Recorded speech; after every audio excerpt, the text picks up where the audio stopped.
say that like that. Hey, Please. man, hey, I'm a Ninja Turtles fan, okay? I will ooze That's- wherever I no, like. no. This one drink that's not even bad, you won't drink. And I'm confused. I am in anger. Good for you guys. I don't watch a lot of movies. I go outside. Okay?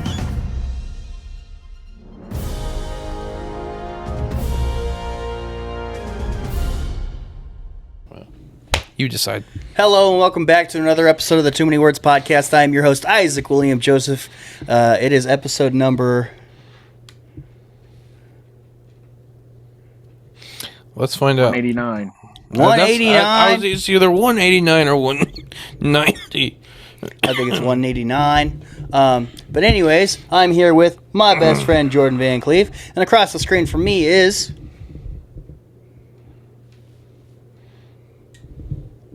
Marcellus. Mark Williams. Marcellus K. Willoughby. That's it. My best friend. That's all I am. It's just across the street.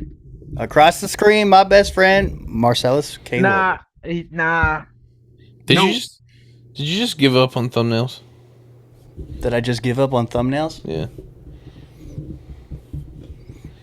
Yes. Okay. Do you know how hard it is to do housekeeping for the podcast whilst like all the things? Probably very. Probably very. I suggest literally anybody else learn how to make thumbnails. Literally anybody else. You know, I Literally could probably anybody ask. I will make a thumbnail for this episode because I am so very passionate about the movie that we were about to review. So much so that I actually wrote an article about my thoughts on this film as well.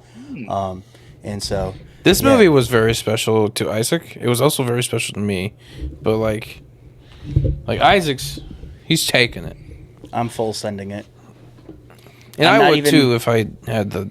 I'm not even Mental seeing what other capacity people for have that to say about it pieces. on the internet just to risk people smearing it for me. I don't like it because this. I don't even want to know. I don't even want to know. If you have something bad to say, I'm fine with hearing it because you're my best friend. Marcellus, if you have something bad to say, I'm fine with hearing it because you're my best friend. I genuinely But don't. I will hold a proud bias on this film for the rest of my life. Anyways, let me just bust out my notes to do this proper. But let's see.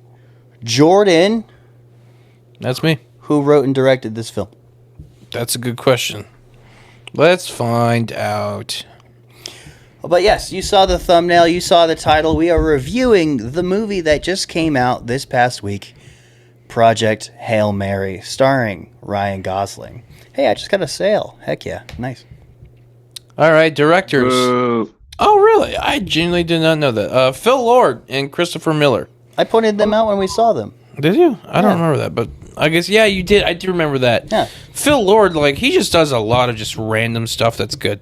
People have been looking into these guys' filmography, and they're like, wow, this is like the most bipolar list of movies. Yeah. Because like they did 21 Jump Street, the Lego movie, and now this, which obviously they've done some other things, but like, wow, what kind of genre range, you know? So there's two credited writers. There's Drew Goddard. He did the screenplay. Go dirt. And then... Go dirt. Be quiet. And then there's sorry. Andy Weir. Weir? Andy Ware He's is the- the author Yeah. of the original book. Yeah. But I yeah, actually didn't even know it was a book until last night when I went to go see it at B&B Theaters. You. I didn't know it was a book either. And the lady I was getting a drink from, I was like, have you seen this movie yet? She goes, no, I read the book. And I said, what? And she goes, you didn't know it was a What? book? I said, no, I didn't know it was a book. She goes, yeah, you should read it. I said, well, why would I read it? There's a reason I'm at B&B Theaters. Phil Lord produced Cocaine Bear. He did? Oh, gosh. I haven't seen that, but apparently people liked it. There's a certain type of people that liked it, yes. He was also a producer for America the Motion Picture. That is Ray Liotta's last credit of his career, Cocaine Bear. He was also a producer on The Mitchells versus the Machines. But yes, it stars Ryan Gosling, Sandra Huller, Milana Vaintrub, the AT&T girl, a lot of James British Ortiz, Yeah, she's in that. Ilana James Bontrobe. Ortiz as Rocky, Lionel Boyce as Officer Carl, Ken Lung as Yao Lei Ji, otherwise the pilot of Hail Mary. And that's everybody that's important, at least with the. Whoa! What if they see this and like, I'm not important? Okay, that's all the significant roles, at least that I can remember. Not a huge cast in this film, really. Well, at least with like heavy screen time. But yeah, this also, Jordan. Can you quickly find the cinematographer for this film? Yeah. While Jordan's doing that, I'm going to pitch the film. Or Marcellus, do you want to pitch the movie? All right, I found it. You do not want me to pitch this film. I Marcellus? wouldn't know what to say. Grieg Fraser. Grieg? Grieg. Is it not just like Greg spelled It's fancy? Greig. Like, that might be Greg.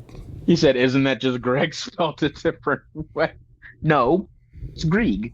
Grieg. Either way, He's also the cinematographer for I did not Rogue know this, but I'm apparently Grieg Fraser is like my favorite cinematographer.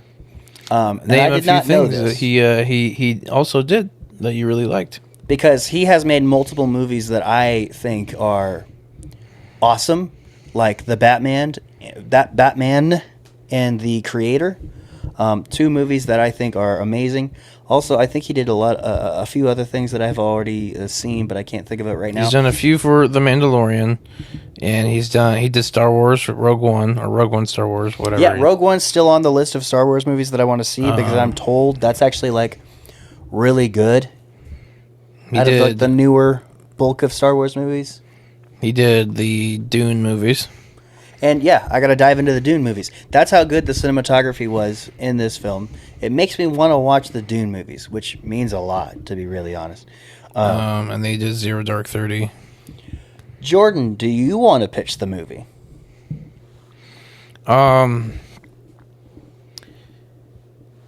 It's like, okay, give me. So, like, do a synopsis, and then after the synopsis, I say did it why really you should well with watch it. Gary. What? I did it really well with Gary last night, Yeah? and I'm trying to remember what I said for that. But did you frame it in a way that's directed at how Gary would want to hear it?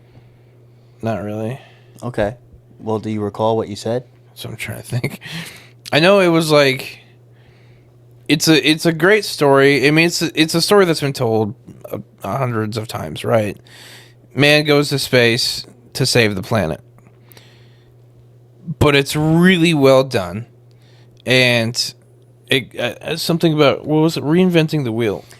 It's not reinventing the wheel, it's making the best wheel you've ever seen. Yes, that was something you said. Yeah. That was really good. It's in my article. Yeah. Yeah. Let's see. It's just a really good, family-friendly, feel-good movie. If you want to watch a movie that grabs your attention and genuinely like makes you wondering where the next step goes, yeah. So a slightly more detailed synopsis, just for those curious, because we're not in the spoilers yet. A school teacher gets sent out on mission to figure out why and stop the sun from dimming, thus saving not only the sun, but the planet Earth.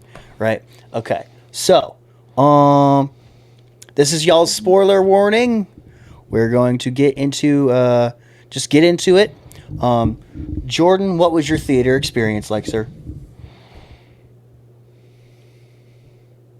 It was pretty all right. We actually went to Cinemark for this. We went to Cinemark for this one. I initially wanted to go to Fleur, but Cinemark, it's a good theater. I just the stupid buttons are in a bad spot, and I always accidentally push them. I think that's everybody. Yeah, I could hear it a lot throughout that movie. Yeah, Oh, you go. You say there was a few spots during this movie that where me and Isaac both chuckled and laughed, but like no one else did. And Yeah, it's okay. yeah, That's because we were reeled in way Yes. better than everybody Yes. else, right? Of course. But yeah, I saw this movie at Cinemark, and then 2 days later, I saw it at Flicks Brew House, and then the next day after that, I saw it at Fleur Cinema. And I plan on seeing it in IMAX. Times. I plan on seeing it in IMAX this weekend, and at the very latest on one of my next days off. You're gonna see it 4 times. You have to see it in IMAX, and I have yet to see it in IMAX. Why do you have to see it in IMAX? I mean, you saw the same movie I did, right? Yeah, It's one of the most beautiful movies of all time. I saw it in Grand Screen Screen X. Ooh. Like, you mean at, like, B&B? Yeah. Is that the super wide one, right? So that's the grand screen is a really really big one, and then they have a new theater that's Screen X, where it every movie is shot in wide, and so there's things that you don't see because it's cut off. Like if someone That's gets right. kicked off screen, you see it actually on this. So it's played. There's 2 more screens on the side of your head, so you can see it in the peripherals. So he's saying I have to see it a 5th time. Okay, cool. It was good, and Good like to know. all like when he's in space, and all the stuff happens, and the colors, and yeah. Honestly, yeah, I gotta add that to the list of the experiences possible. Thanks for reminding me of that, by the way. You're welcome. That was good. Okay. And I saw this movie for free. Oh, someone paid for you. Nice. No one paid for. Well, technically, B&B paid for me. So thanks, B&B. Oh, cool. Why? Did you say it was for work? No. My wife. Are you and I allowed to share? Yeah, my wife and I are B&B ambassadors. Nice. And they send us tickets to go to the movies and record social media posts for them. Really? Yeah, and so I recorded last night. She stayed home. I recorded it last night, and we're probably gonna upload tomorrow. Okay. They preemptively sent us they usually send you up to like enough movies that are out that year. Well, they sent us like 38 free tickets, and it doesn't matter what the ticket costs. It doesn't matter if it's like some Marvel movies come out like on a Thursday special viewing. We get any of those for free. We just have to record it. Oh, heck yeah. Yeah. Yeah. That's You awesome. can thank my wife because she started posting stuff on her thrifting page and got a lot of viewing and followers. They actually reached out to her and was like, Oh, wow. we'd love for you to become ambassadors, and she was like, okay. That's sick. So That's awesome. July I need to- 31st, when Spider-Man comes out, I will be watching it day one. Nice. Probably Nice. Screen X. So Do we want to do background facts and quotes and stuff or interview stuff before or after our review, Marcellus? well, I didn't know we were reviewing it tonight. So I actually don't have any of those things. I must I thought apologize. Well, I thought we were going to wait for your friend, so I didn't Well, look at any of that stuff I up. didn't really want to make you guys try to remember a movie you saw more than a week ago. You know? If you can't remember a movie you saw more than a week ago, that means it was a terrible movie. No, like as in like I don't know. I know that it's hard to get like the awards part down when it's been a while, like best can do it. line. Well, I can do it. You saw it yesterday, sir. Fist my bump. What I do appreciate is that there is an insane amount of things that I can reference out of this movie for the rest of my life, and that makes me happy. You might That not makes me like really my happy. score, but Oh, I mean, you already told me your score. You just Yeah. haven't told Jordan. I gave it a 7.6 out of 10. Oh, I didn't know we were going to do that already. I'm just telling Jordan, but Oh. I will give it like a Yeah. better score later. Tell Jordan, not the podcast. There you go. But anyways, I guess we can just jump into it. Oh goodness, we do need to get more specific on this when it comes to parts we liked because that's going to be a long one. Let's just do parts we didn't like first. Let's do parts we didn't like. Get the muddy stuff out of the way first. Okay, parts I didn't like. It's a bottle episode. no, it's not. They went to a planet. Yeah. When did they go to a planet? What do you mean when? Oh, last 20 minutes of the movie. Anyway, so That is not. And the then last he 20 went minutes of on movie. the spaceship, and then it was on Earth, and then it was in the school, or it was in the school classroom, and it was in that warehouse, and it was on the boat. It was not a bottle episode. Remembering a lot of Exactly. the things he was remembering. That's There was still three part of the different story, still planets part of in the this movie. movie. Not a bottle episode. Eat my nuts. Bottle episode. Anyway, it was a bottle episode. It was very slow in some parts. I didn't think so. Genuinely. I didn't like the ending because I remember it's same thing about Begonia. When I was like, if he does not go back to Earth, and ends up on a planet. So I did tell this to Isaac. I at the very end, I was like, I would have liked to have seen like the scene of him actually coming back. Right. Like that would have just been nice to actually see that interaction. Like I understand why they didn't do it, but like I'm a weird completionist sort of thing like that, I guess. And then Rocky was cool. All right. He probably made the movie. If there was no Rocky, that would have been cool. I just wish that I don't know. I wish he did a little bit more. It would have been cool if he like came out of the little bubble thing to help him and realized, oh, I can actually breathe in this. But he did come out of the bubble, and then he almost died. That's what I mean. But it was like, oh, okay. Like he just, all right, okay. Didn't like that. I was like, oh, okay. That would have been better in my eyes. But obviously, that would have made for a different type of movie. Yeah. I didn't like that they had to force him to go up there. What? I was kind of hoping it was going to be more of like a, no, I can't do it, and she, it almost seemed like she liked him. Yeah, starting to like him in a way, and I saw that too. It was more. I was kind of hoping it was more like a. He found someone to be brave for. Right. But then it was like sorry, and then it was like I was like, oh wow, okay. And I guess that's why he didn't go back, because it was like I really don't have anyone to go back for. Like there's no reason for me to go back to Earth. But I mean, as far as that goes, that's why I gave it 7.6. That everything everything I just said dropped it down to 7.6, and that's it. Everything else was really good. Okay. I do wish the other astronauts had a little bit more to them as far as background, but they died. I understand why they did. That's what I mean. I understand why they did. They were just so willing to go up and die. So, all right. Jordan? I don't like how they never explained why they were dead. They were in a coma too long. That's the common thing that people are saying. Like, what happened to the other people? Like they were dead. Like that served a purpose. Like that was part of the narrative storytelling for sure. Is that they had to have died in order for him to go through this journey, right? But I just want to know why they were dead. I think they were just in a coma too long, because he says that in the film. Well, he says, "Isn't that dangerous?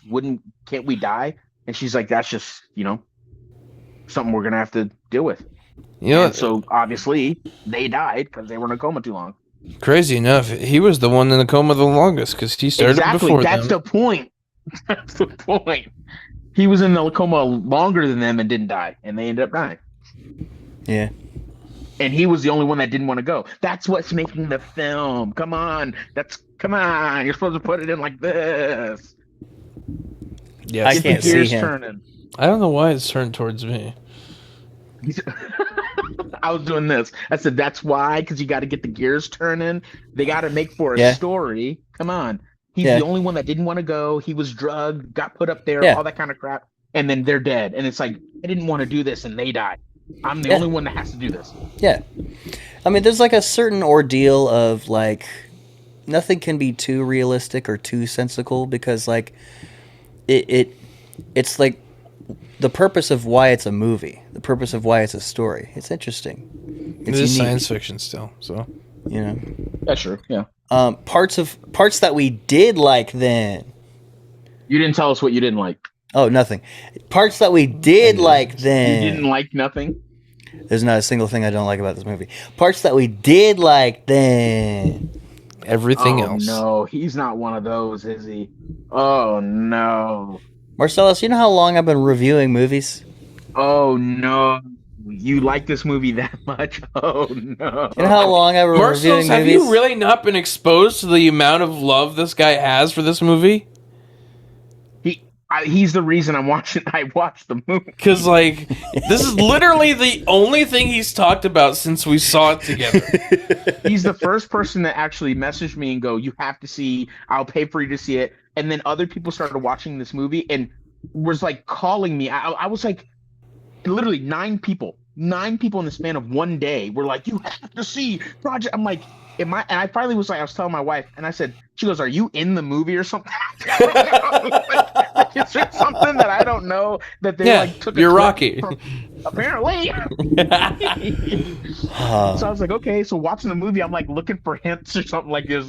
Like it says like Gert Boy in the background, like something or something. Like, dude, funny? you didn't tell us. I think he's doing the Marcellus thing. Yeah. Project Hail Mary is this year's Sinners for him. No, Sinners was worse than this. Oh, for sure. It's Sinners for fact being not the best movie of all time, just by default. Yeah. You think this is the best movie of all time? This is the best movie of all time. And I will vouch for him. He has said that every single time.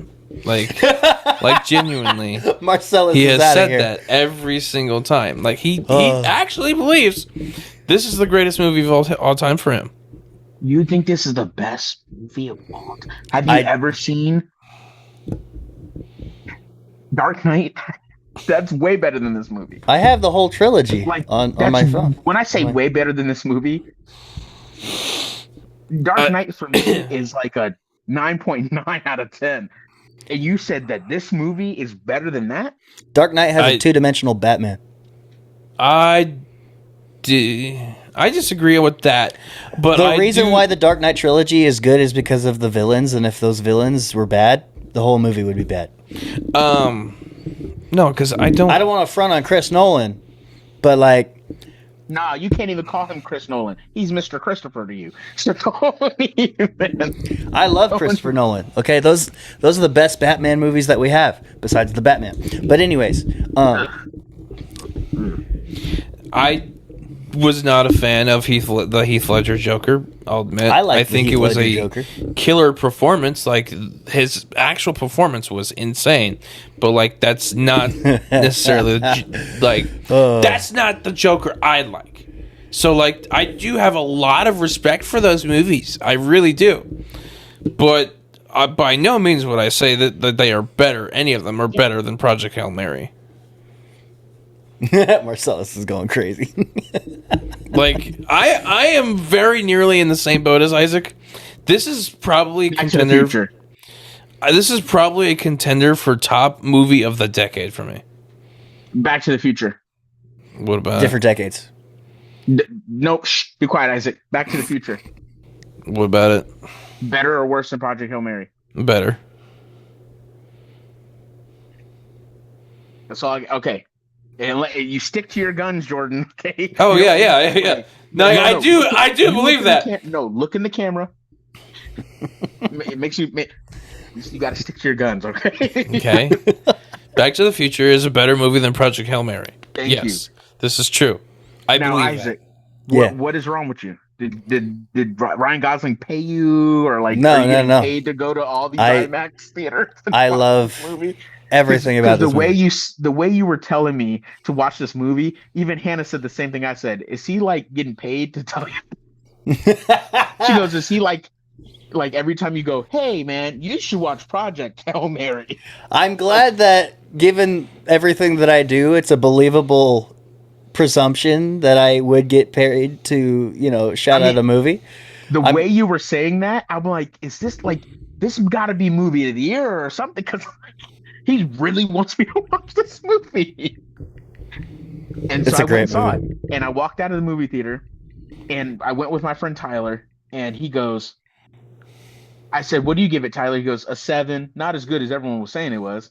And I said, "Yeah, it's a 7.6." And he goes, we must not see what everyone else is seeing. I said, "Must not."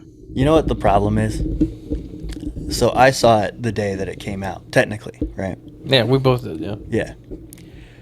And we went and saw it before it got hyped by the media. Yeah.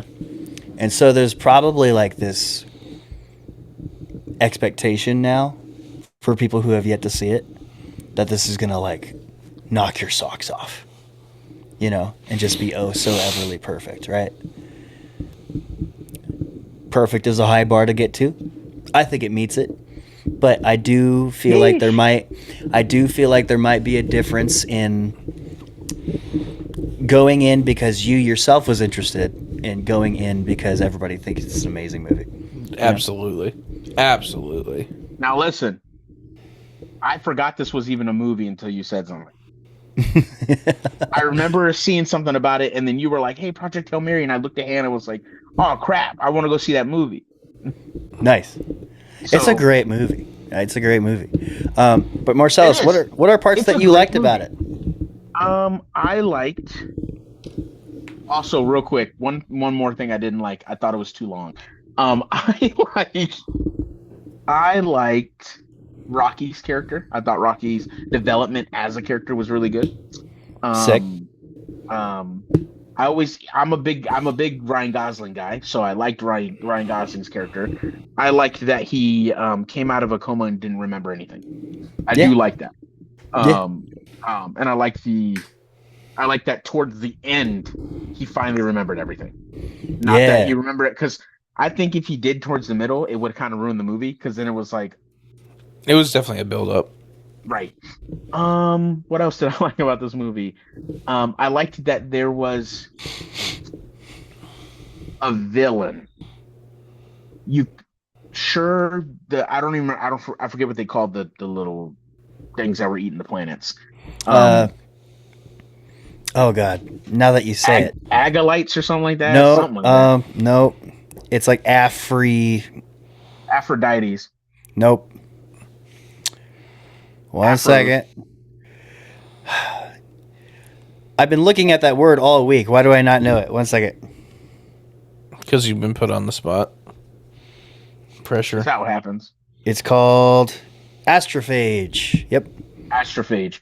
Yep. Sure. Astrophage. Do we want to say that was a villain character? Not really, because they didn't have malicious. It was a antagonist. They weren't really trying to. Their purpose wasn't trying to kill things; it was just trying to live. Yeah. I would say the real villain was that lady. Marcellus thinks that every movie needs a villain. Homie's been watching too much spandex. No. Well, I mean, every not movie should have an antagonist. Every movie I needs was gonna say- stakes, not an Every movie- antagonist. Stakes, a threat of any sort. Doesn't have to be another person. Sure, absolutely. Well, I'm not saying an antagonist has to be a person either.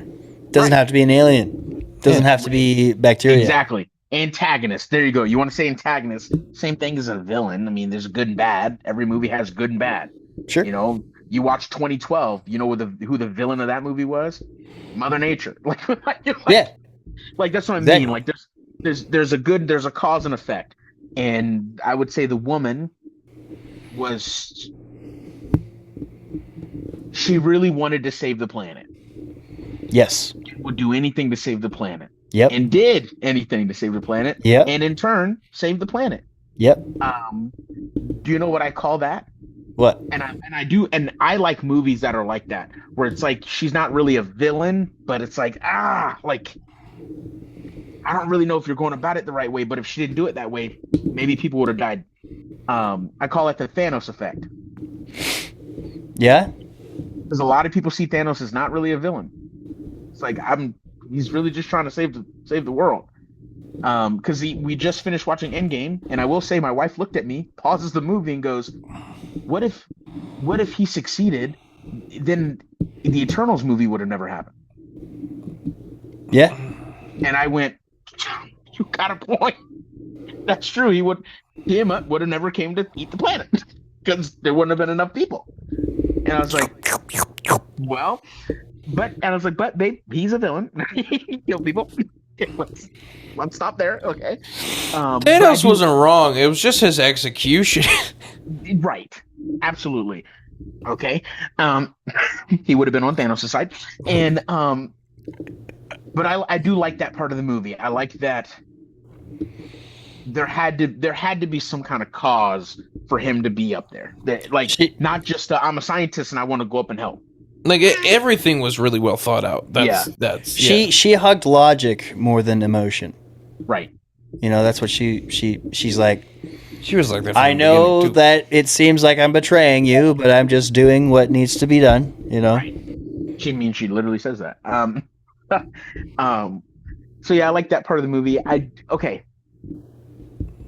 Do I like that he went to that planet? Yes, because I did want to see what the planet looked like. But Well, I wish this he is what still looking would've like. I still wish he went home. But I will say I do like that part. And then I do like that he was a teacher. Teacher.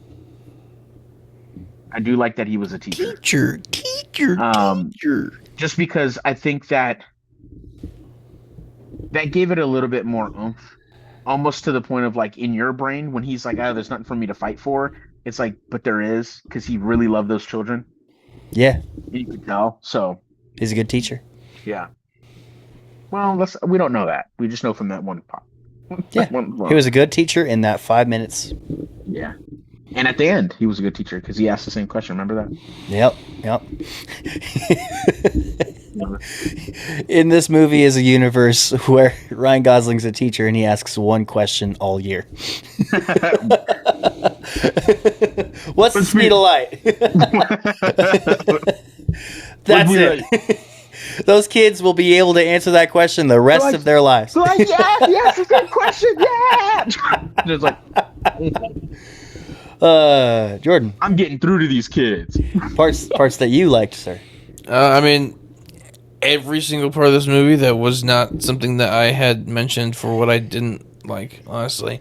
Like, I do genuinely love this movie, and like I said, it's a contender for best film from 2020 to 2030. So Yeah, I like it. Better than Marty Supreme. Yeah, way Still better than never Marty saw that. Supreme.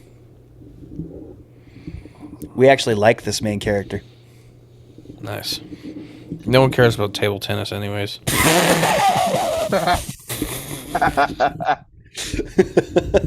I will get into the parts that I liked when we're actually dissecting the scores that I have given this film.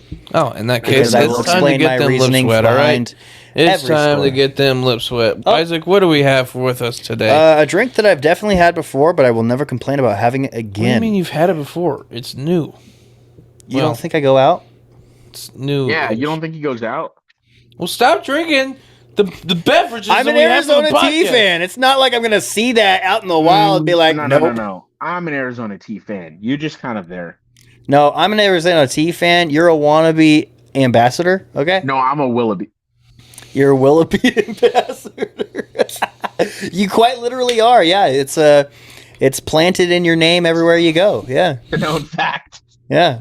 But today we got the original Arizona dragon fruit mango juice cocktail. So let it be known that this is not tea, okay?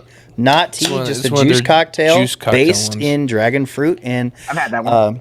y'all know me and dragon fruit. I love dragon fruit in general. I'll This is eat that true. with a spoon as a snack. The yellow dragon fruit, I like a little bit more because it's sweeter. Have you, bro? It took me way too long to discover yellow dragon fruit. Tell you what, but yeah. So you're saying you've not tried this yet? No, I just tried it. You just sipped it. Yeah. Okay. All right, Because Mr. I got angry Premature. at you for trying it already. I guess you give us your initial thoughts while I take a sip of my own. While you take a sip right now, never mind. I will keep talking until you try it again. Yep. Down the you know throat. you can down you the can throat. take a sip at the same time. Yes, as me. sir. I don't want that cute. I don't like that weird quietness of both of us taking That lasts sips. like half a second. Yeah, I don't like it. Yeah, Okay. yeah. Strange. Marcellus, how are you tonight? I'm doing pretty good. Just, What's your drink tonight? You know what? I have the Honest brand hand sanitizer. So if I'm gonna, I don't recommend drinking that. okay, There are I'll stop better drinking. ways. There are better ways to get drunk. Yeah. not really. Okay. I'm not saying that there's good ways to get drunk. I'm just saying there's better ways to get drunk. Seeing it Oh, through the butt. it's dripping out of your beard. I know. I wish beards had a nervous system, so I know when crap was in it. Oh, You no, know? you don't. You don't wish that. Okay. Probably not. I probably don't wish for that because Imagine hair. your beard has a nervous system and you zip it up in your zipper. Yeah.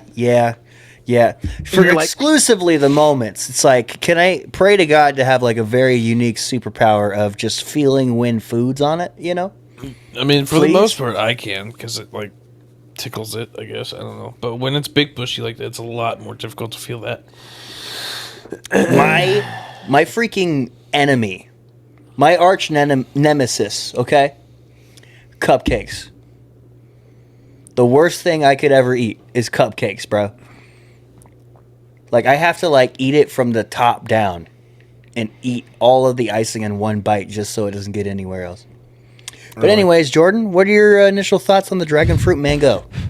It's Arizona. quite tasty, actually. It's a little bit like it's not super strong in flavor, but it's strong enough and it is very tasty. It tastes like an Arizona product too. Hey Marcellus, are you playing a video game? No? You're looking up with vengeance. There's a screen up there. Yeah. There's a screen up there. What you watching, baby boo? You don't need to know all that. Okay.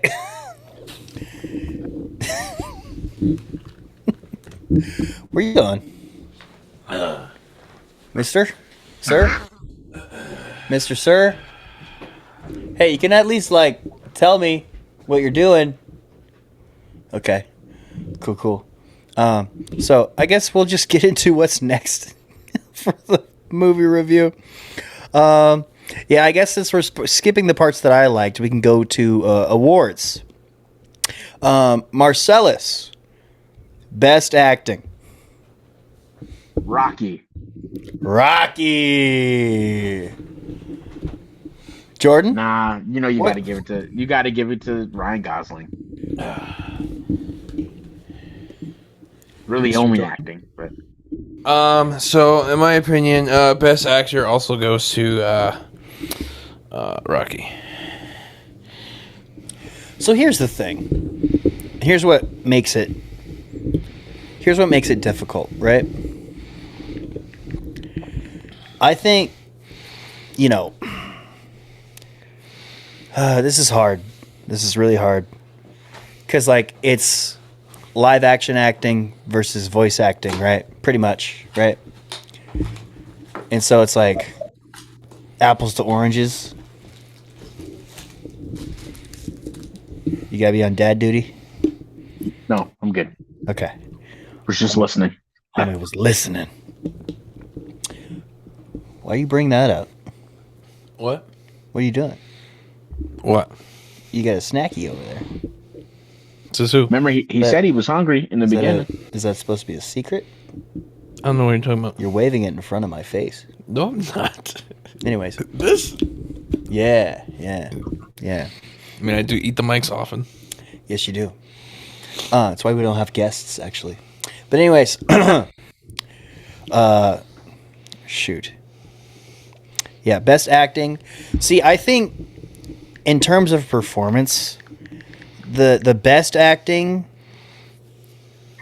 was Rocky, but when it came to like the demand of the role, significantly easier than the demand of Ryan Gosling's role, right? I I would almost disagree. Live action acting versus voice acting. Well, okay. I don't Homie did his view- performance in a booth. I don't view either of them as really particularly different. Excuse you? Right? Acting is acting. Sure. Okay, what's going on? What's Rebel. happening? Who's here? No one's here. Hey, Mr. False Alarm, go downstairs. Hey, How you boy. know it's a false alarm? What if someone's there? There's no one here. Then I will gladly die It's with no the barking on the wind park. blowing Hey, the lid of the trash can. 1 second.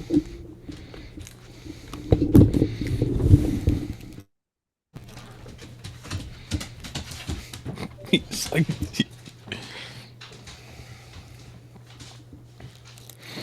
you like pushed him. It was funny. You heard it here first, guys. He beats dogs. No, I'm not saying that. And Jordan's his accomplice. All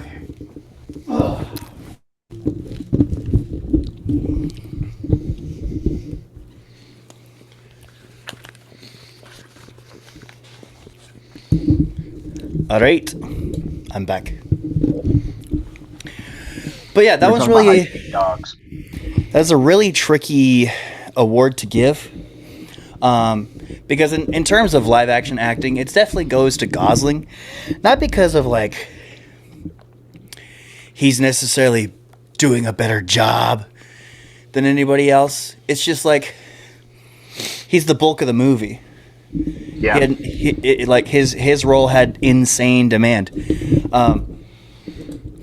And I guess a couple fun facts for this while we're on the topic is Ryan Gosling was like by himself as the only actor on set for like 100 days. Really? Yeah, and that's not even counting technical days where Rocky was there as a puppet. Wow. Yeah. Yeah, he said he was going a little bit crazy, and so much so that he befriended a mop on set. I forgot what they named the mop, but they did name the mop. 1 second.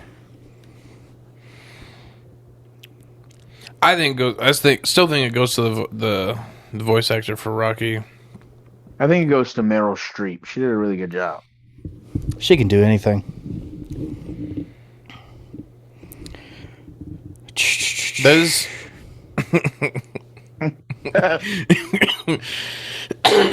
You good over there, brother? Okay. I get that reference, you know? I'm glad. I hope you do. Because, like, you know, like her voice was in the movie for like half a second. Yep. Moppy Ringwald. That's the name of the mop. They named it Moppy Ringwald. But yeah, he definitely had like the hardest role easily. But some fun facts about his co-star Hewler. I'm forgetting her first name, but Hewler. Gosling gives a lot of credit to this woman as an actress. Really? The woman who played Spratt, because the way he tells it, the first day that they met, literally the first thing that they were doing on camera was walking across a parking lot to a bike. Remember that part, Marcellus? They were just walking to a bike. Oh, yeah. She was talking to him right outside of the school, right? Yep. Apparently, he's like, yeah, I don't know this woman quite yet, right? And right before we take this shot of just literally walking, right? Like it's no more, no less. Right before we turn on the camera, she sneaks up, she leans over to him. She's like, "I'll race you to the bike," and that's actually that elevated the moment in which they were rushing to the bike. Yeah. Which further emphasizes what looks like his disinterest in being part of the project. Yeah. And it's small things like that that really enhanced the performance of not just her but the people around her, and I think she deserves a lot of credit. Fun fact. Oh yeah, I told you this last night. So Marcellus, that karaoke scene, right? Yep. So I don't remember. What was that noise? Oh, Jordan's on his phone. No, it went wrong. That's a Discord sound. Oh. Jordan's on Discord. Oh. Yeah. Jordan's just keeping his reputation, consistent. What? What? He was also told to check his Discord. No, I'm sending that to him later. Hey, he says that's for later. Simon's messaging me. Why? He's asking me if we can play games later. Okay. Anyways, You need me to revoke the scan. I did accidentally kick it. you're good. Okay. Yeah. If Marcellus ain't noticed, then we good. We're fine. But Why so you that look like karaoke that? scene, I don't remember if it was already in the script to have the karaoke scene at all. But as far as the song goes, they were talking about what song she should sing, and she talks to the director. She's like, "Here, let me pick a song, but I don't want to tell anybody." Right? And they're like, "All right, well, just in case, pick a backup song, just in case we don't get the rights to whatever song you're about to sing." Yeah. And so this actress alone, by her own accord and nobody else's, is the reason why the Harry Styles song is in this movie. Just stop your crying. Yeah. It's a sign of the times. And now it's like the song for the movie, really. People loved that song. I I love I that forgot song. that was Harry Styles. Yeah. I'm like, I've heard this song before. What is this song? Yeah. If anything, I would probably say the only thing I probably did not like about this movie, now take this with a grain of salt, Uh-oh. is I thought you the said fact nothing. legit, like, I was under the impression that song was in the movie as the song, but it was just literally that karaoke moment. If we did like a needle drop of that song somewhere else in the movie, I would have been fine. But I ain't complaining because the score is freaking amazing. The score is amazing. I've been listening to the score on Spotify ever since I watched the movie. He does. Wow. I like this movie the way Hope likes Frankenstein. and that movie really wasn't that good either. I'd say you might like this movie a little bit more than she likes Frankenstein. Oh, we'll see. We'll find out about it. She needs to least- write an article about Frankenstein. Just evidence given, right? Don't get me wrong. Like, But anyways, all I'm saying is that she deserves her flowers for best acting for sure. And fun fact about that is because nobody knew what song she was gonna sing, the directors decided to record the audience's reaction to her singing first, and not just her during that. So the people reacting to her singing in the film is actual real life reactions because they didn't know what song she was about to sing. Okay. Yeah. I like that. She elevates the people around her, and that's really genuine, impressive. you know. I've never seen her in anything else, so Yeah, I Neither haven't. have I. either. She's not really been I in haven't anything either. else. At least, But of she note. serves her purpose, and I won't give best acting to Gosling. He did an incredible job, but I will give it to Rocky. Best, let's see. How do we want to do this? best. How do we want to do this? I think I'm gonna go with Isaac's. Okay, cool. In 146, when he said, "How are we gonna do this?" I remember that. It hit me. Cool. Best scene. The best scene in the movie. Oh, There's so many good ones you can. Call There's a back lot. to, honestly. There's a lot of good scenes. Marcellus, what do you think for a good scene? What's the best scene in this movie? It should be honestly easier for you since you liked it less. There's not as many scenes that in the door compared to us.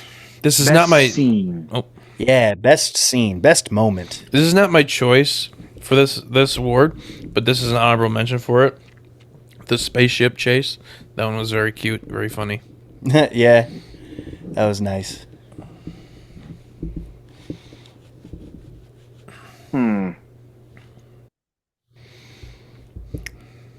There's a lot of good ones. Not lot for of good Marcellus. ones. Marcellus is like, there's a lot of bad scenes. This movie sucked. No, he probably knows it's a good movie. He just doesn't love it. Yeah, he said that. He said that. I didn't say I didn't love it. Hey, I think- 7.6 is high for a movie, okay? I think Marcellus is gonna like open up about how he really feels when we're actually scoring this thing later. Best scene.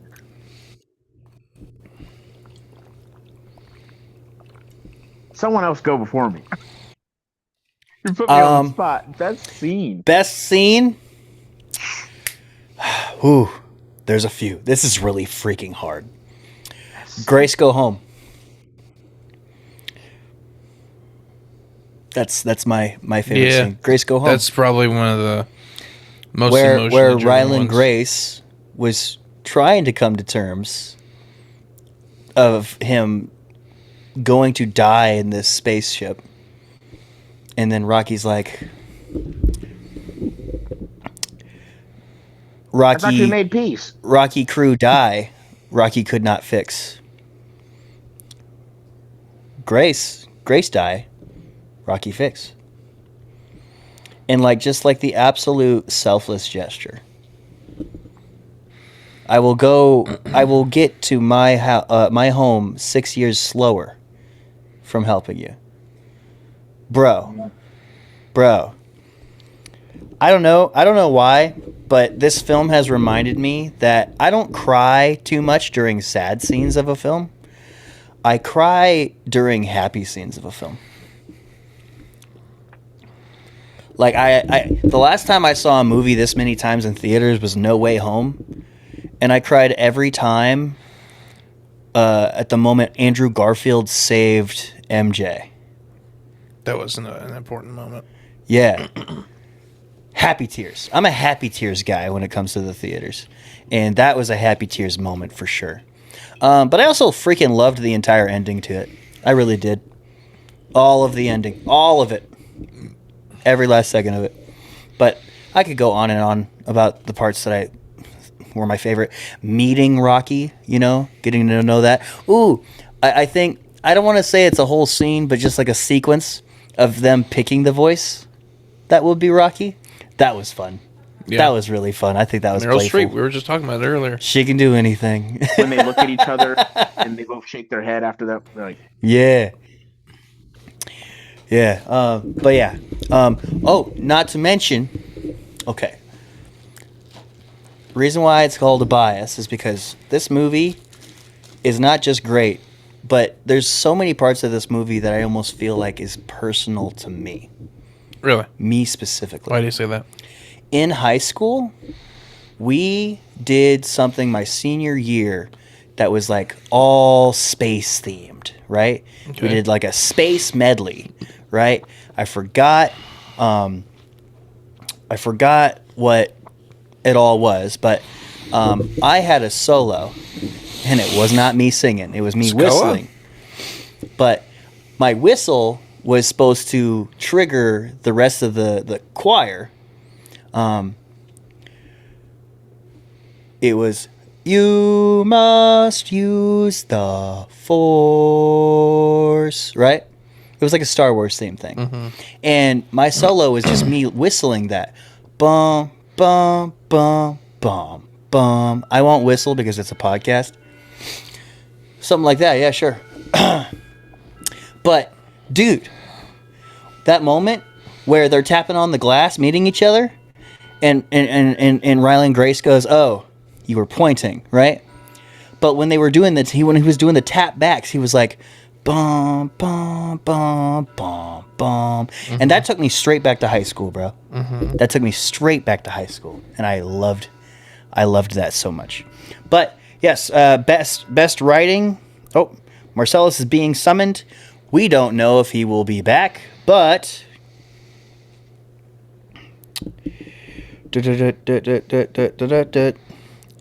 oh no way. My review, my article got a comment on my website. Marcelo says he may not be back. Who knows? That's fine. Well, he hasn't left the call yet, so. Yeah, we'll leave it open-ended. Kind of like the movie. Leaves it open-ended. But anyways, let's read this comment that I got. So, as I mentioned in the beginning of this movie review of this episode, I wrote a review for this movie because I loved it so Is it? much. What? He left, but like I don't know if it's still recording, or like not recording, but like I want to make sure the camera's on us. I guess. Okay, the camera is on us. It better be. It's fine. At the very least, it's a podcast. Fair enough. Yeah, you do you thing, Jordan. I'm just gonna go take a look. I guess I'm just gonna read. Just keep talking like Yeah, I'm gonna read this comment on my my film review, by Cheryl for Project Hail Mary. She says, "Aw, she's so nice. Fantastic review. Spot on, actually. At least for me. Seen it 2 days ago in IMAX and simply cannot get it out of my head. Nor do I want to. Hope is what I felt walking out of the theater. Pure joy. In a world gone crazy, it's exactly what we need. Fist my bump." Happy with tears emoji. Cute. Yay, we got multiple comments on this Look at website. you. I'm like a real movie reviewer now. Me? Yeah. What, because it's in writing? You got a comment. Yeah. Bam, bam, bam. I love it. I love it. I should really start doing these written reviews regularly. You know why? But you already complained about not having much time. I know, but like, you know how much of a favor I would be doing my writing career if I start doing those? I could actually start getting paid like freelance. You know? That'd be nice. That'd be nice, because then I'd have like a real resume for stuff like that. But anyways, best line, best writing, Jordan? Wait, what? Best line, best writing? Best line / writing. That's a tweak that Marcellus and I made.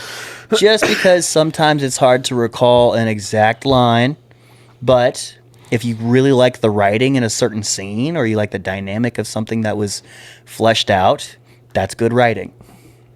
So if you can't think of a best line, what's the best writing piece of this film? You must use the force. So,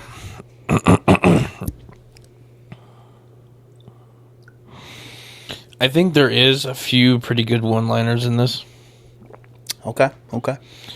I agree. A few different ones that are like that carry a lot of emotional weight and just work. Kind of like how they were celebrating, and he gives the hacky sack to Rocky, and Rocky's like, "I didn't get you anything," and he's like, "You gave me everything."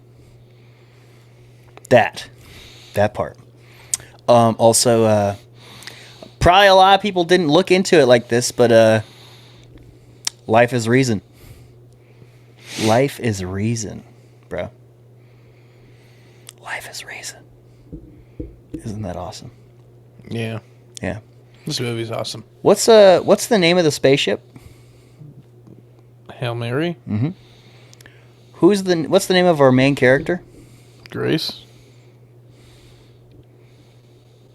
The Hail Mary was full of grace. The biblical symbolism here is crazy. Well, maybe not biblical, but like Christian or faithful or spiritual. There's nothing that's really trying to preach you anything, Yeah, but like there's just like a lot of nods. You know, It's not enough to where it's like a non-believer would watch this and be like, "Oh, this is so targeted to like Christians." No, it's not. It's just like little symbolic symbols. Symbolic symbols, I know. Top tier podcasting here. I use the term symbolic symbols, but just a little bit of things like that. That's nice. But do you have a best line? Fist my bump. Fist my bump. Yes, sir. No, I was trying. Words of encouragement. That was a good one. Words of great encouragement.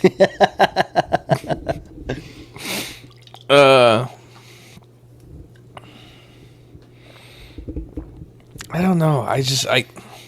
I'm finding it difficult to think of anything that really nailed it home. I guess. I mean, you touched on like two really good ones. I haven't even said my best line. Like The one that actually gets my little award that means nothing, but it's in my heart. all of this means nothing. What? All of this means nothing. All of this means nothing. Ecclesiastes. Shut up.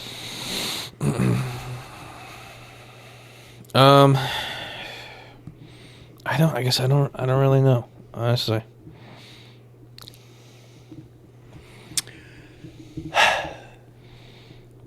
He's like, I don't really have the brave gene like that. Yeah, the brave gene, that was one you talked about a lot, yeah. It's in my article. Yeah. And then that's when the guy that was originally supposed to be the pilot of this spaceship, in one of the flashbacks, he says what is basically the mission statement of what this movie's actually trying to tell you. And that's what I love about it so much. It's not a gene. You just need someone to be brave for. Oh my God.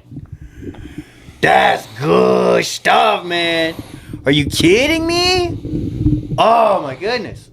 And like, yeah, it's very rare that a movie really says something where you're just like, that's the message, like front and center, and it's not like spoon feeding it to you. It's just happening naturally. And it just hits you and it sits with you and you're just like, now I know what this movie's trying to talk about. Because, see, the surface level of what happens, that's got to be a story that's interesting enough for people to go like, wow, I'll go see that in theaters, you know? But what makes a person want to go see a movie versus what makes a person love a movie is the story that it actually tells. The underlining humanistic touch of what it really means to be human. Yeah. Stuff like that. But anyways, yeah, that's my best line. And have you thought of anything else, Jordan? For best line? Looking at hats. This is born to read books, forced to read emails. Nice. It's just...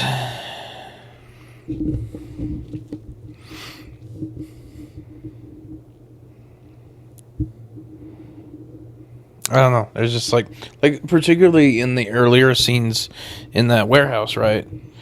That they had at the beginning on Earth. I feel like that had a lot of really good like eureka moments. Warehouse, like when they were trying to like test it and stuff. Yeah. Okay. Before they got into the ship. Does this, department have a budget? No. But I do. Yeah.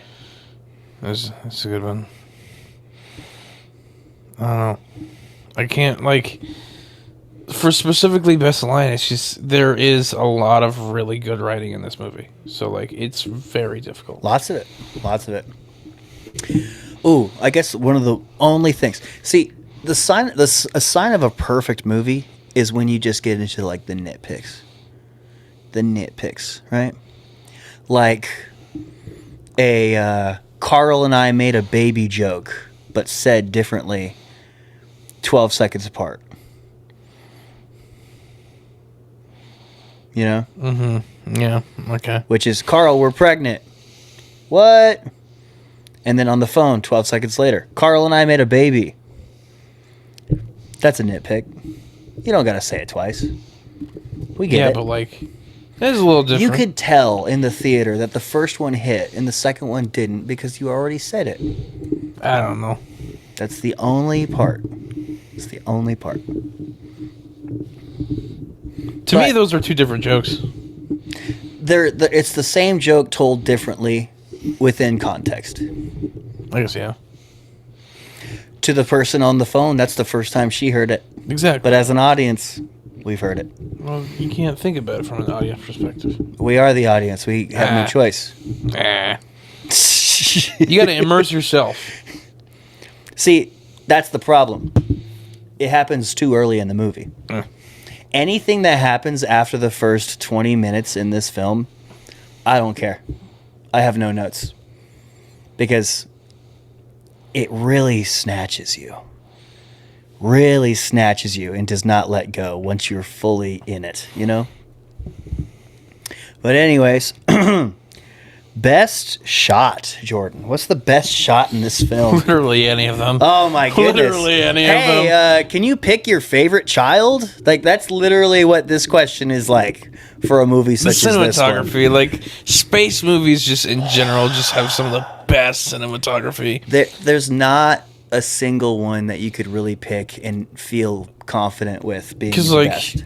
everyone knows I love Interstellar. This is thematically, you know, kind of like that. Very cinematic. I never watched that Gravity movie that everyone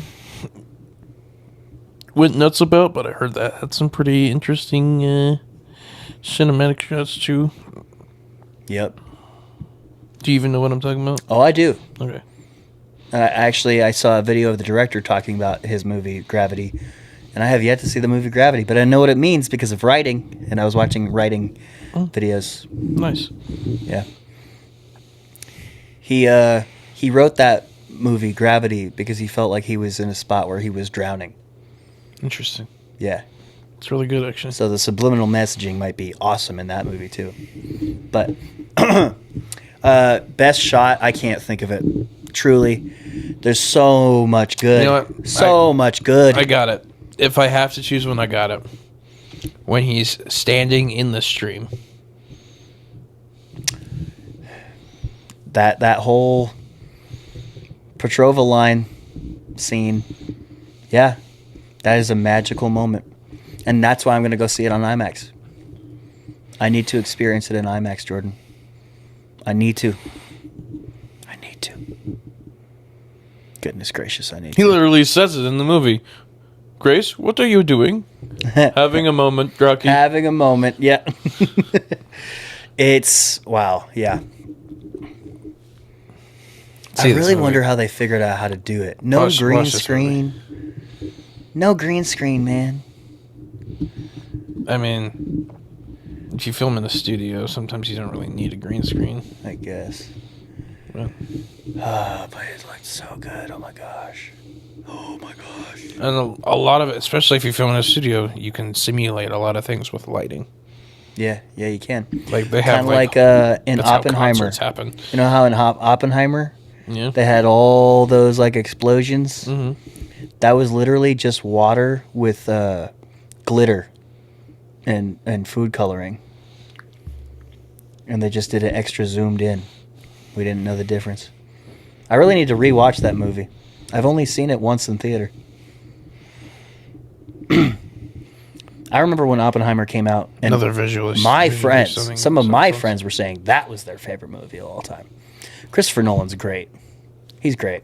I'm very excited for the Odyssey. Very excited. Yeah, me too. Love him. That movie's gonna be something else. Yeah. Dude, I am so freaking excited for this year's movies. All of my goats have a movie coming out. Yeah. James Gunn. David Supergirl Fincher. comes out soon, actually, doesn't it? I don't know. Steven Spielberg. Christopher Nolan. Dude, Steven Spielberg's new movie looks. I haven't seen anything about it. I just know that I want to see it because that's my boy. That's the director I put above all directors, bro. That's my boy. And then you add this movie on, you know, bro, there's Disclosure Day coming. There's The Odyssey coming.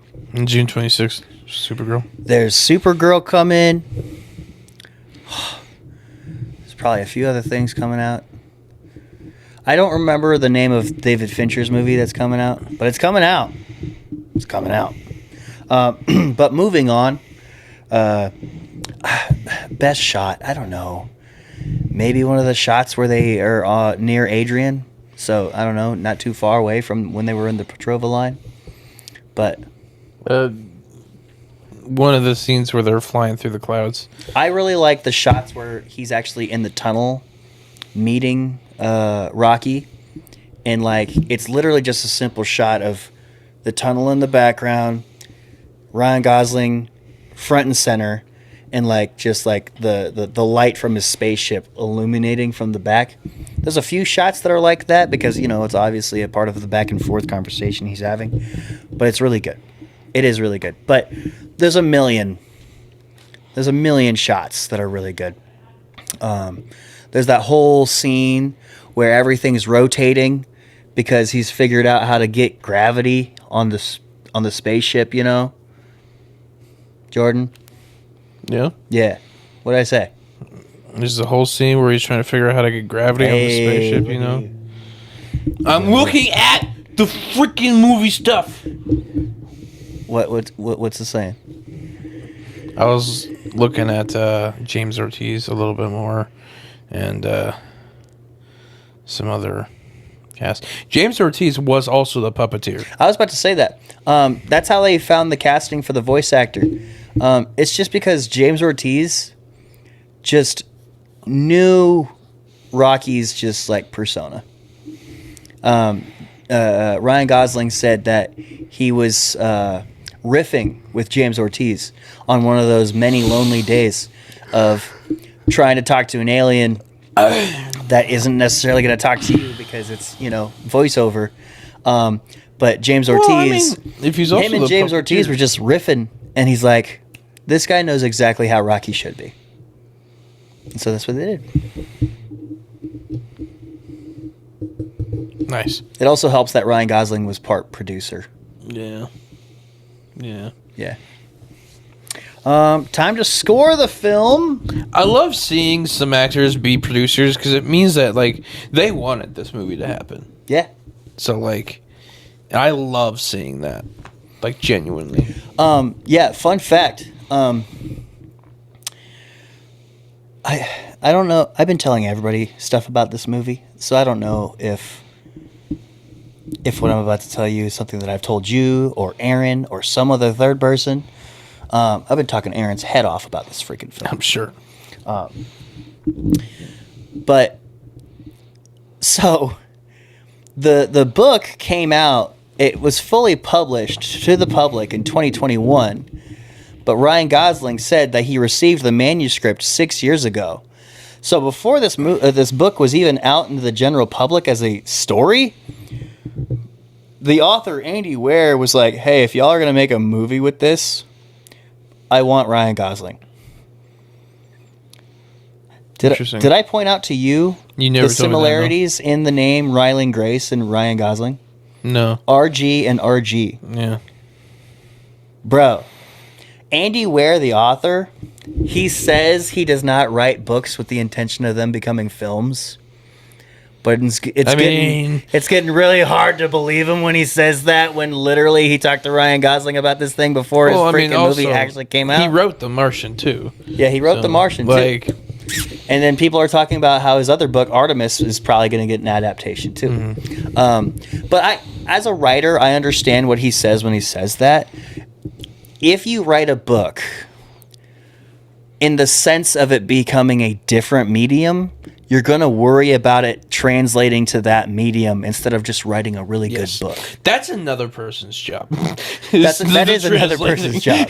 So, yeah, I kind of understand him when he says, I write with the intention of just making a really good book. That's not to say that he's like, this would be a sick movie, though. You know, he definitely has that thought. But apparently Ryan Gosling was the first guy to get that manuscript. the first guy, he really wanted him to be Ryland Grace. And Ryan, it's almost like this movie was for him. The story was built for Ryan Gosling. You know, whether it be a movie or a book. Let's see. You might have to make the case that he had Ryan Gosling's face in his mind when he was writing this book, just because we have like that natural imagination of someone playing these characters in our heads when we read books. You know, we obviously have to have like a visual thought process. He took a couple years off. What are you looking at? Ryan Gosling. He took a couple years off. For what? Acting. When? He didn't do anything from like his this credit 2019. The next credit is 2022. Oh, I guess he did take a couple years off. I mean, given how long movies are, though, he might have just been doing one project at the time and one project only. So it looks like he was in a movie in 2018 called First Man. Okay. He played Neil Armstrong. Okay. I get a feeling I can see where some of the inspiration may have come from. Maybe. Oh, for Andy, the writer. Yeah. That might be it. Yeah. Who knows? But Ryan Gosling said that he did this movie for his kids, and it was one of the most what's the word for it? I'm just gonna say big projects that he ever has ever said yes to.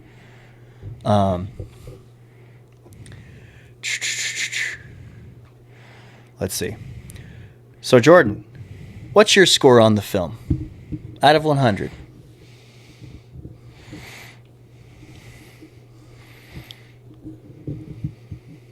Two numbers come to mind, right? Okay, sure. It's 99 and 97. Okay. So I'm going to give it a 98. Okay. Hell yeah. So it's like 99 the heart score? I don't know. I'm thinking about what I would rate this movie, and like I said, two numbers came to mind.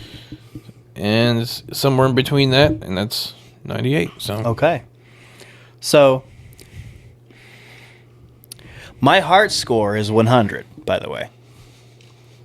My heart score is 100. 100. 100. Okay, no, it's 102. My heart score is 102. That's Okay. not possible. It breaks the bank. Okay, my heart score is 102. It breaks the That's bank. not how this works. Yep. You can't break the rules after we've been doing it for so long.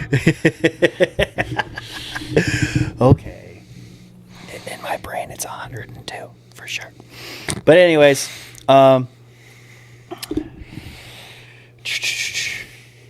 so what's funny here is that I gave story a 10 here, but I gave it a 9 in my article. And so let me just say every category that's a 10, and let me explain the categories that aren't a 10, because I feel like obviously a score that's not a 10 is pretty rare, and it needs a reason for why it's not, right? Cinematography is a 10. Thanks, Greg, or whoever you are. You're really good at movies that I love. And so, yeah, you're going to be my new favorite director of photography just because of your filmography, dude. You're doing great stuff. 10 out of 10. Writing, 10 out of 10. Taps on bravery, taps on loneliness. Literally 2 themes in the messaging, which I love how it's got more than one message, and a lot of other movies are having that now that I'm seeing, that it doesn't have to be one message. But not only is it 2 messages, but those messages complement each other back and forth. They're saving each other back and forth. Literally how our freaking 2 leads in this movie are sacrificing themselves to save the other. It's very complimentary, and I love that. 10 out of 10 writing. Sound production, 10 out of 10. Like, duh. Score? Oh my God. Jordan, I don't think I've ever liked a score more. Genuinely. Like, maybe there's movies that have better songs, and I like their songs. But when it comes to film score, of course, it's not like a timeless John Williams. It's not a timeless Back to the Future or Jurassic Park score, right?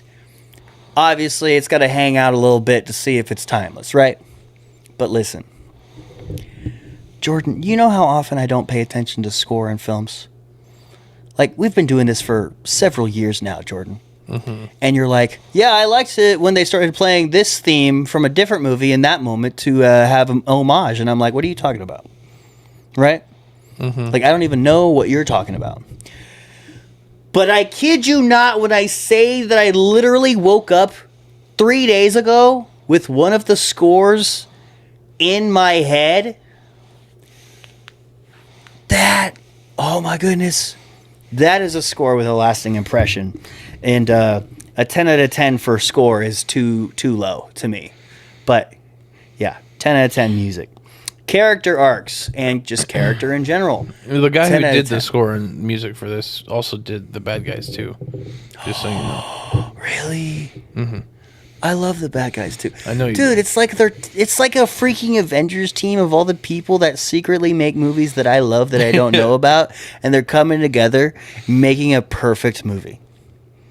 They made The Bad Guys too. Mm-hmm. Oh my god! They probably made the first Bad Guys then, huh? I'm not seeing anything about the first one. There is something about like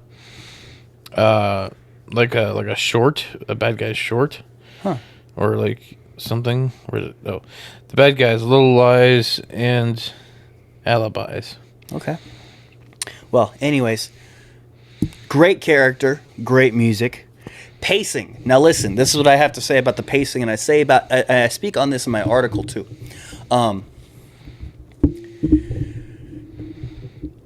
Fun fact. Now, this is a hot take out of Isaac, okay? Isaac has a lot of hot takes, and they're consistently cult classics that I am not afraid to admit that I did not really enjoy watching. Okay. He did do the first one as well. Nice. Jordan, I am not a fan of the movie Pulp Fiction. I thought you were. I kind of like it for just being a significant movie in history. Like, hey, that's Tarantino. For some people, that's Tarantino's best movie ever. You know, I like it for what it is. I like it that it exists. You know, I don't think you like Tarantino that much, actually. I like his dialogue. I like his originality. I like that he is a writer-director because I am a writer-director. His existence encourages me to believe in myself because I am by no means, Jordan, a cinematographer. I am not a cinematographer. I don't really know my way around a camera too much. I know how to press record, and I know how to press stop recording, and I know how to turn things on, and I know how to turn things off. And I know how to, you know, just the technical rules of like where to put a camera and not breaking the 180 rule and all that stuff. But when it comes to just like the pure masterfulness that is cinematography, I'm more comfortable leaving that to somebody else. Reason why I like Tarantino is because he calls it bravado, the confidence in yourself. And I have a lot of similarities there. But yeah, I just primarily relate because of the writer-director type stuff. He helps me believe in myself. But I don't like Pulp Fiction. You know why I don't like Pulp Fiction, Jordan? Why? What are you talking? What are you doing? What are you doing, Jordan? What are you doing? The composer of this film is the man who made this sound effect. Really? He was the composer of the Hell's Kitchen TV show. That sound effect was made for that. The Hell's Kitchen TV show, really? Oh my goodness! Imagine having that kind of talent on your team. That's crazy. That is a crazy thing to just find out. That's insane, actually. What? The guy who did the sound, the music for Hell's Kitchen goes on and makes Project Hail Mary. Oh, goodness. Oh, man, that's funny. But you know why I don't like Pulp Fiction? Why? I hate the the order that it's told in. I don't like that it's not in chronological order. It's not. It's got like multiple timelines and it's kind of hard to keep up with. And, you know, I saw it when I was like 21 and maybe 22, just getting into movies, just getting into film. So maybe a rewatch is in order, right? But in my opinion, it's not as great as everybody says it is. Django Unchained is my favorite Tarantino film, for sure. But I just, I'm not a fan of Pulp Fiction. And the reason why I bring it up is because similarly, I know where you're going with this. right? Tarantino says that he paced Pulp Fiction like a book where it's kind of jumping from one time frame to another, right? Because some books are just written like that, right?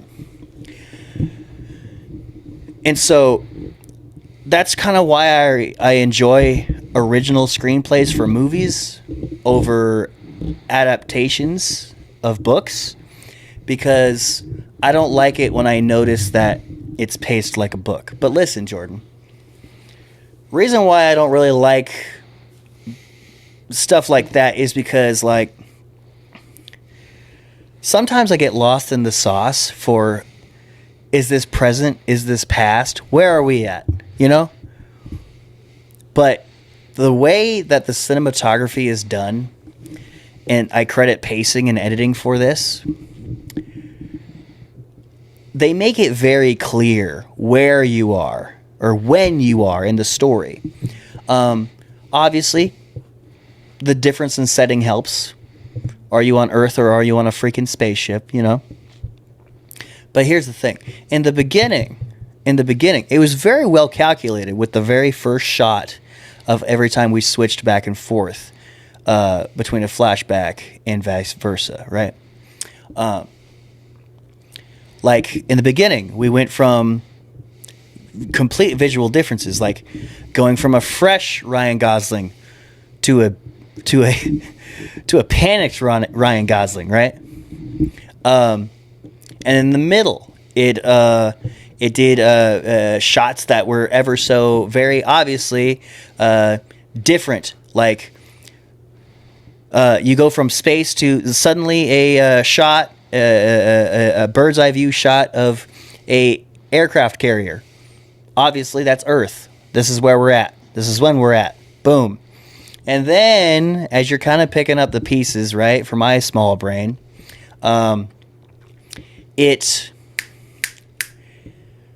gets pretty artsy with the backs and forths at that point, like similar shots, like an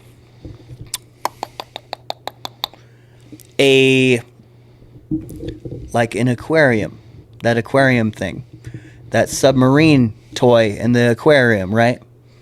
Or a submariner. That diver toy in the fish tank, right? It goes from that, and then it immediately cuts to the next shot of Ryan Gosling as a spaceman in a very similar suit. Yeah. And so it gets real playful as you get further into the movie. And so credit the editing, but with masterful pacing like that, even for someone that's slow as me, for my small brain, it's easy to keep up with. And I don't care what Marcellus says. This movie was not long enough. The editing and the pacing of this film makes a near 3-hour movie feel like a walk in the park. Yeah, genuinely it did. Genuinely. Like, genuinely. And There's been shorter movies that felt like way longer. right? Like The Secret Agent. I don't know. Oh, yeah, that's like the one Oscar movie you didn't actually Murray watch. Supreme and The Secret Agent, so. Message. Perfect message. The message is perfect. I loved it. And then my heart score gets a 12. And that's the 102. Okay.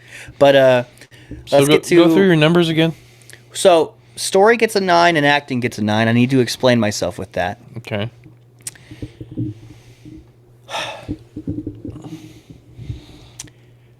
Story gets a 9 simply because, if you recall from me reading the article to you the other night, It's simply just the fact that there's a billion movies about a spaceman being sent to space Yeah. to maybe save the world, right? Like on the surface, it's pretty generic, right? And so, like, if you told me on the street the technical premise of this film, I'd be like, sounds like Interstellar or something like that. Okay, and then like that would be like end of thought, because I don't like sci-fi movies. I don't like space movies. I don't dislike them, but like I'm not jumping at them. But this movie makes me break a lot of my personal rules, like a ton of them. Truly. Maybe it should tell you that. Maybe you shouldn't be so harsh on some movie things. Anyways, that's why it gets a 9. It's because I couldn't muster giving a 10 on something on the surface is so generic. But It does it really well. Obviously, there's a difference between a story and the writing. The writing is really what makes this story amazing, and the characters too, and just like all the things that make it what it is more specifically. But as far as story goes, it gets a 9, which is still really good. Okay, we're not going to pretend that a 9 is bad over here. Okay, you know how rarely I give out 9s in general, anyways. Then, acting gets a 9. Why? This is what I was talking about a little bit earlier. In the first act, before it grabs you, before you suspend the disbelief, hey, that's Ryan Gosling in space. Literally. I mean, I didn't even recognize him at first. Really? Yeah. I mean, he had the long hair and the beard, sure. Yeah. But, like, I don't know. Maybe he's struggling from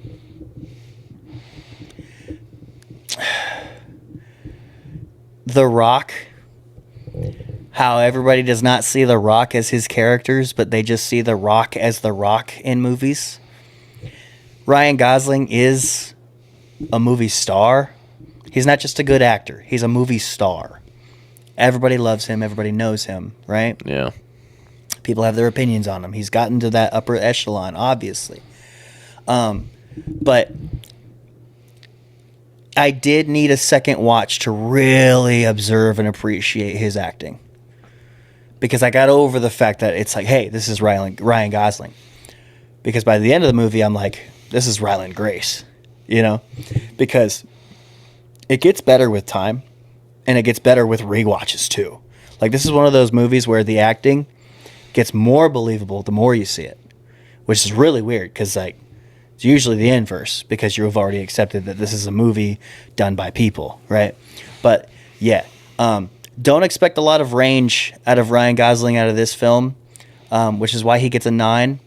But it's the fact that not a single person on planet Earth could have done this role better for it to have the emotional outcome that it did. Like, you put an actor, you put your favorite actor in that position, it's not going to work out. Truly. Like, Christian Bale. I love Christian Bale. I think there's some people that could have done it really well. You think so? Like, my mind immediately goes to Shia LaBeouf. Oh, He's played a lot of, like, solidarity roles before, and, like, I do think he could pull something like this off. I don't know. Would he have the heartfelt side of things, though? Peanut Butter Falcon. I haven't seen that. I don't know. Going back to, like, personal ties. Sorry, Jordan, I don't care how much you disagree. That's my stepdad. Ryan Gosling's my stepdad. I just don't think And they for look context, okay? anything similar. And for context, I grew up with my mom and my stepdad, right, for a long time, right? He passed away 6 years ago. Rest in peace. My entire childhood, I overheard my mom saying, yeah, Justin looks like Ryan Gosling. That's why I think he's so cute. I mean, I think my stepdad's got, like, the head shape. Justin looked more like Leo. Leo? Mm-hmm. Leonardo DiCaprio. Mm-hmm. That is a completely wrong head shape. Whatever. That's a crazy take. People say I looked like Leo when I was in high school. Well, one person, but I'll take that to my grave because she was pretty when she said that. Anyways, yeah, that's why it gets a 9. Just because up until you get your belief suspended or your disbelief suspended or whatever you want to say, you're really just being like, oh, this is Ryan Gosling doing a space movie. But it does get better with time. And the reason why it does get better with time, that's like the only reason why it gets a 9, because it did not hook me right away. You know, I wasn't necessarily buying how smart he was in the beginning until I gave it some time. But yeah, Jordan. So what you're going to do is take 80 plus 18. And that's my technical score for it. 98. We both hit a 98. But truly, this is actually my worst score compared to my heart score to my technical score. Because your heart's telling you that you want to give it so much more than that. My heart wants But it to have a mathematically, 200. that's not how things work. My heart says 200, Jordan. I know. What it can I do does. for 200? This is the biggest gap that we've ever done for the heart and technical scores. I mean, it you has a could- gap of 102. What? You could just, do 196, multiply it by 2. Why? Because if you rank it out of 200 instead of 100. No. But this is the best movie I've ever seen. This is the best movie that I've reviewed personally. I want all the things. I'm having such a mental tug of war with it because like there's a part of me that just wants more from this movie, right? I loved it so much. I want more of this movie. I'm going to come back to this. But I don't like sequels though. And there's no need for a sequel for There's this. there's no need for a sequel for this movie. Unless, they decide something else happens. But like there's just this part of me that's like I want more. I want even more, I think this would make like something to justify that. A prequel? Prequel could work. Something that could make me accept it would be like some sort of In-betweenquel? spin-off TV show Maybe focus more on Earth?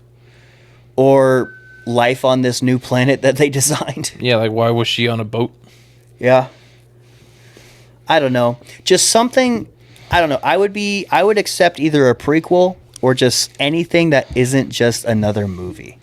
Mm-hmm. Because You could take the Fight Club route, which technically that was for the book, not the movie, but you could make a comic book or graphic novel. I would definitely read a comic book. Interstellar did that too. I would love a comic book, dude. Just any other medium that isn't just like a plain old sequel. Do you know that I actively love the Joker movie just a little bit less because of that terrible sequel? I think that's weird. It ruins it. I don't think so. Like, you have to pretend that the sequel does not exist for you to enjoy the Joker as much as you originally I did. don't think so. I think that's weird. Genuinely, No, because it's like what That's happens weird to after me. this. You know what happens after this. You know that you watch freaking... Spoiler alert for Joker 2, I guess. I'm saving you the 2 hours. You're watching the first Joker and being like, yep. And then he gets stabbed to death in jail in the sequel after a bunch of nothing happened.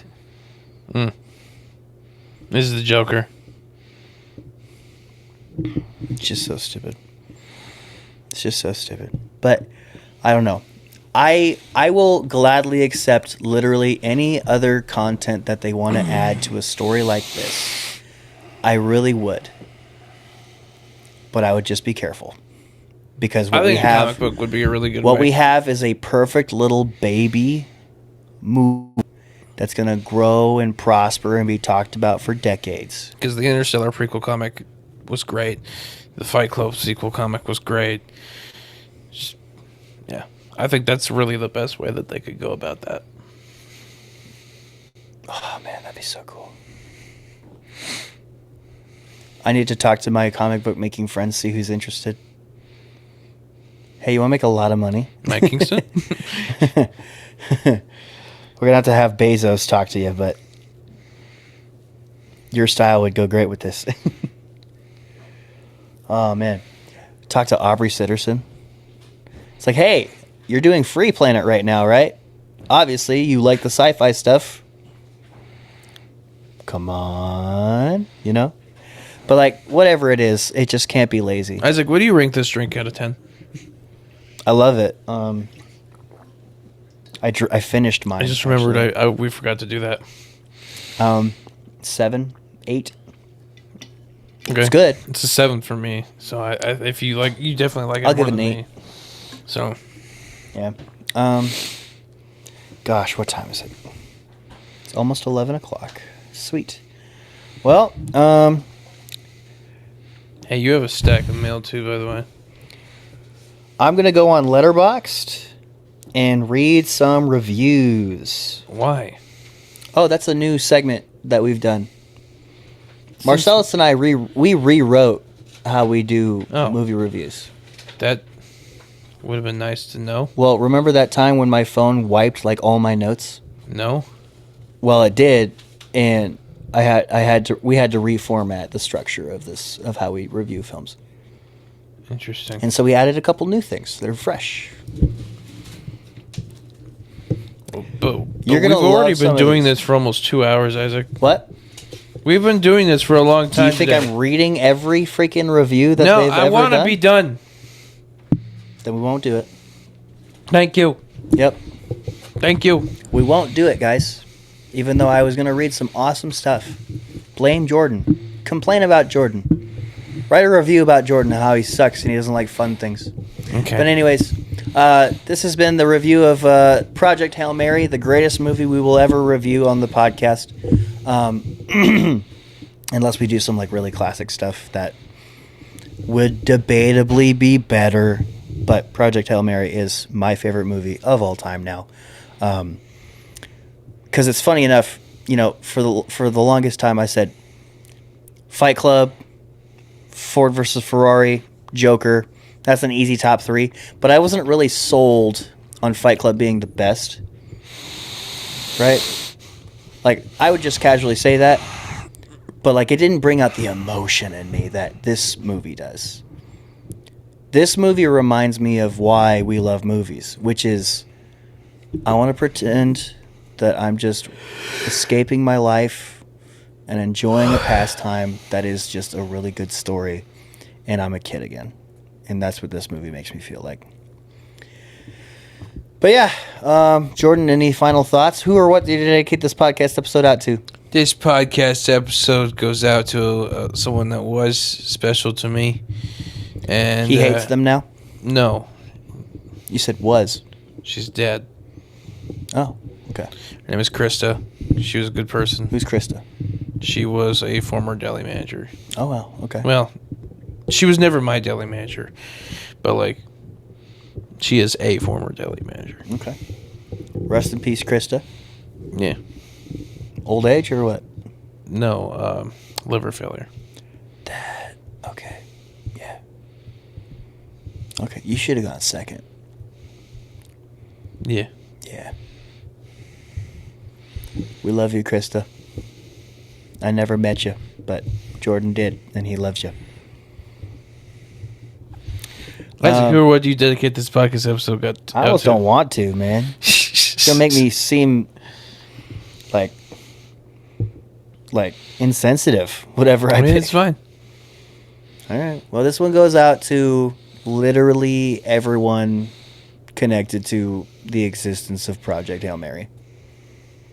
Everyone that helped make that happen. Because this is a movie where I quite frankly think there are no weak points. Everything was executed exactly how it should have been. Great movie. And I would not be surprised if this movie brings at least one person on planet Earth to Jesus. Genuinely. Gets them curious about the good old folk of the Jesus Christ, you know. But I believe that too, honestly. it's not a biblical movie. It's not a faith-based movie. But in our awesome style of how we see things, There's absolutely biblical tones. Absolutely. Like, there's no doubt in my mind. Like, I would want to interview, what was his name? Andy Ware. Yeah. Like, I'd be curious as to... I just want to know the motivation. Yeah. Right. But anyways, that has been this episode of the Too Many Words podcast. This has been your host, Isaac William Joseph, and Jordan Van Cleve, and half of Marcellus Willoughby. And Jordan's getting texts, so we're going to get out of here. 1, 2, 3, men. Amen on 3. 1, 2, 3. Amen. What? Nothing? You said A. I said amen. Oh, okay, cool. You should enunciate more.